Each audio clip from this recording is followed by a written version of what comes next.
Nesta segunda parte do vídeo sobre o uso de matrizes, na aula anterior, aprendemos a criar uma nave inimiga e como fazê-la se mover para a esquerda e para a direita. Detectamos alguns problemas em relação ao movimento da nave e também ao número de naves inimigas. Em primeiro lugar, a nave inimiga está se movendo muito rápido. Então é importante que a gente crie um mecanismo para que ela se mova devagar, com uma rapidez equivalente à rapidez da nave controlada pelo jogador. E a próxima questão é como colocar mais de uma nave inimiga que siga o mesmo padrão. Inicialmente, nós vamos resolver o problema da velocidade. Para isso, precisamos entender no rascunho qual é a rotina que vamos criar para fazer com que a nave ande um pouco mais devagar. Segue o esboço de como nós vamos fazer para tornar o movimento da nave bem mais lento do que o normal. Vamos considerar que o programa esteja rodando a 200 fps, ou seja, 200 frames por segundo, ou 200 ciclos por segundo. Isso significa que a cada 1 segundo a máquina atualizou a tela 200 vezes. O que está acontecendo no nosso caso é que a nave está se movendo a cada frame para a esquerda ou para a direita. Como o programa está rodando a 200 ciclos por segundo, isso significa que no final de 1 segundo a nave fez 200 movimentos, seja para a esquerda ou para a direita. A nossa ideia aqui é fazer com que a nave não se mova a cada frame, mas apenas a alguns frames, ou seja, ela vai saltar alguns frames sem se mover.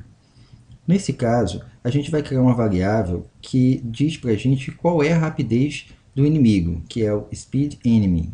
Eu adotei o Speed Enemy nesse exemplo como sendo 0,25, ou seja, eu quero que a nave inimiga só se mova a cada 0,25 segundos. No primeiro frame, ou seja, no 0 segundo, a nave vai se mover, representada pela seta verde. Mas no frame seguinte, apontado aqui pela seta vermelha e dentro dessa faixa vermelha, a nave não irá se mover e todos esses frames irão passar com a nave paradinha. Quando eu alcançar 0,25 segundos, significa que eu estou já na situação para que a nave produza o próximo movimento. E aí a nave se move e depois fica 0,25 segundos sem se mover, aí a nave se move de novo, 0,25 segundos e assim por diante. Neste intervalo de tempo de 1 segundo comparado aos 200 fps, significa que a nave se move a cada 50 fps, ou que a nave vai se mover 5 vezes em cada segundo, e não 200 vezes em cada segundo. Claro, mover 5 vezes em 1 segundo é muito mais lento do que se mover 200 vezes em 1 segundo. Aqui embaixo nós temos a legenda para o que está acontecendo no frame do movimento e para o que está acontecendo na faixa de frame em que a nave não se move, representada aqui pela faixa vermelha. Vamos pensar no primeiro frame, no segundo 0. Nesse caso, eu vou fazer com que o bdelay seja true. Bdelay é uma variável do tipo booleana. Toda vez que ela for verdadeiro, significa que eu quero mover a nave. Toda vez que ela for false, significa que a nave tem que ficar parada. Já dá para perceber que o bdelay vai ser true sempre nas setas verdes e vai ser false sempre na faixa entre as setas verdes, onde ele assume o valor false logo no primeiro frame após o movimento. Ainda na seta verde, eu vou ligar o contador, ou seja, o count delay passa a ser 0. E vou capturar o relógio com uma variável chamada oldTimer. A partir do momento que eu sair da seta verde e cair no frame seguinte, a nave não vai se mover porque o bdelay assumirá o valor false. Mas eu preciso preencher o contador. Como é que eu faço para preencher o contador? O count delay, que inicialmente era 0. Eu capturo o tempo da máquina e vou subtrair esse tempo do old time, ou seja, do tempo inicial. À medida que eu vou avançando aqui, eu vou pegando o tempo daqui e vou subtrair do tempo inicial. Então, é o tempo final menos o tempo inicial. Quando o tempo final menos o tempo inicial for igual a 0,25, significa que eu atingi a velocidade que eu determinei para o inimigo E aí eu caí na seta verde. O que acontece? O B-Delay passa a ser True, e aí eu faço o movimento da nave. Só que quando eu faço o movimento da nave, eu zero o ponto delay e capturo o relógio novamente. Quando eu cair na segunda faixa, o B-Delay é falso, ou seja, eu não quero mover a nave, e o meu conto delay agora vai ser o tempo que eu capturar aqui, subtraído ao old timer, mas o old timer não é mais o dessa seta, é dessa seta aqui.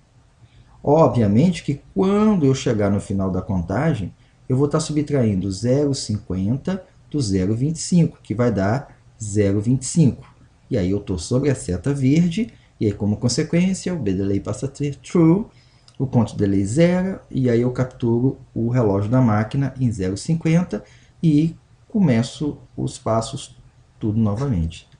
Desta maneira, seguindo com esse procedimento, a nave só irá se mover nos frames em verde. Isso faz com que a nave ande bem devagar comparado quando eu não tinha esse tipo de controle. Vamos traduzir tudo o que foi falado até agora para a codificação. Então, a primeira coisa que a gente deve fazer é declarar as variáveis que estão em jogo. Nesse caso, as variáveis são as seguintes. É o B-Delay, ele vai assumir um valor inteiro, já que eu quero que ele seja booleano, ou seja, ele vai assumir true ou false. A próxima é o count delay, e como ele vai trabalhar com o relógio da máquina, o relógio é número fracionário, então eu vou adotar ele como do tipo single, precisão single. Velocidade do inimigo e speed enemy, também como single, e eu vou dimensionar o old timer também como single. Após o type do enemy, eu vou atribuir os valores iniciais para cada uma dessas variáveis. Nós vamos considerar que o B-Delay é igual a true, vamos considerar a velocidade do inimigo, enemy, como sendo 0,1. No nosso exemplo, nós colocamos 0,25, mas aquilo foi um exemplo genérico. Nesse caso aqui, nós vamos adotar como sendo 0,1. O count delay, nós vamos colocar como um valor 0. E o old timer vai capturar o relógio, então ele vai assumir o valor timer. Bem, depois o que nós vamos fazer? Nós vamos lá para o finalzinho, adicionar valores ao contador. Count delay é o timer menos o old timer. Agora eu vou comparar se o count delay ultrapassou o valor da velocidade do inimigo, ou seja, é maior do que o speed enemy. Então, se count delay for maior que o speed enemy, então o que eu faço?